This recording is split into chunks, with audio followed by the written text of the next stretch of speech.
Right, so you can see the sides are in now. They're all clipped on. It's nice and tight.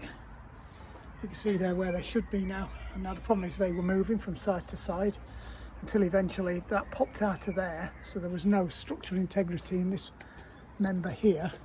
And you've got to imagine that hole there, that groove, is where the side sheet hangs down, and the same on the front. So all the wind force was just pushing that way, and when this came out the thing, the whole lot just went that way and it ripped the canvas there.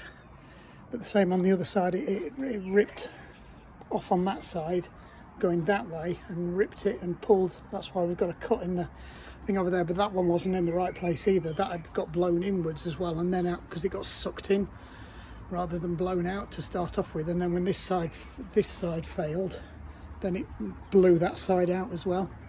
So we had to get it all down fairly quickly. But then as we were getting it down, the wind caught hold of this and lifted the whole canopy up because these weren't nailed down anymore because we were trying to get it in.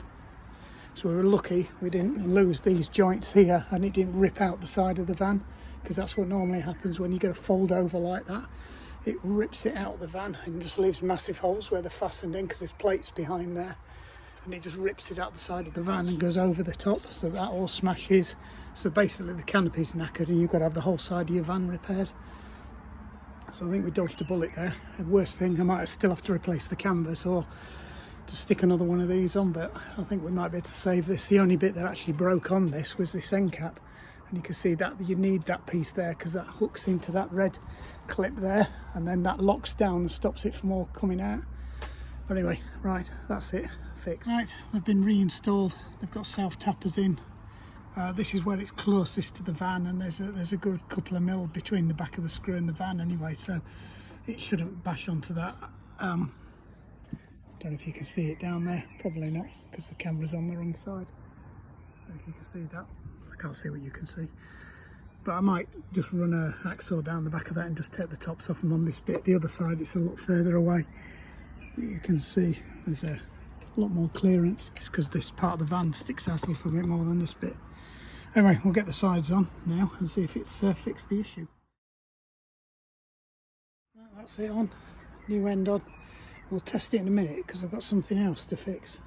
So up there should be some plastic bits because there's a rail that makes this solid, and they're down there. And there should be one of these up there for that rail to clip into.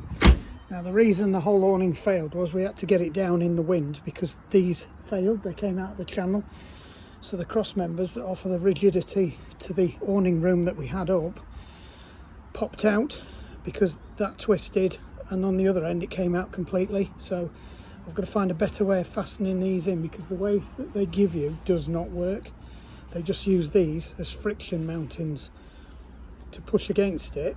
So what I'm going to do is actually drill 2 holes and put some longer ones, self tappers in, and drill them through the aluminium to fasten it into place. Either that or thread them or put a nut and bolt on, something, but it's got to be better than what's them because that just didn't work. Alright, so all that does is just slide in the back of there. There's a captive nut in the back of it, captive bolt, sorry, head, and then slide that in, which I'll use both hands. Here's a replacement part from Fiamma. It wasn't that expensive, I think it was about 25, 30 quid or something, which for motorhome parts you'll know that that's actually quite cheap. So hopefully it's the same one. It looks the same, so I've offered it up.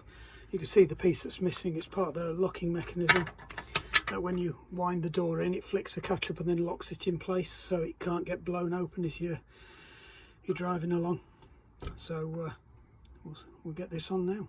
Right, so it looks like you can slide this out so it clears this, but still leave the support in there holding the thing up. So that's good. And interestingly, there's a screw in the end of there.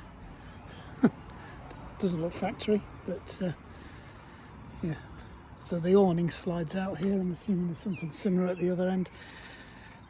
The awning's pretty knackered, but it's about 600 quid to replace the awning. It's only 800-900 quid to replace the entire unit. So there's an argument that if it's got to this stage, you just take it off and buy a new one with it all fitted and fixed, because these do get quite tired quite quickly.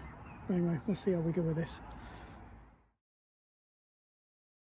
Right, so it looks like this is just a T-knot that's located in that channel there, so I think we're going to have to pop that off, and I suspect that goes through there, so this is going to have to come off. I'm going to have to hold this up while we do it. Looks like that's the only thing that's holding it on, but it's also holding this up as well. So I'm not sure what's going to happen when I undo that. This end might drop down, so I'm going to have to be really careful. Right, a little bit of an odd lockdown workshop one here. This is our awning off our Swift Rio. Yeah, it sustained a bit of wind damage last time we were out, so snapped the end off there. So we've got a new one of them. We're just going to have a look at see what we can do with the awning as well.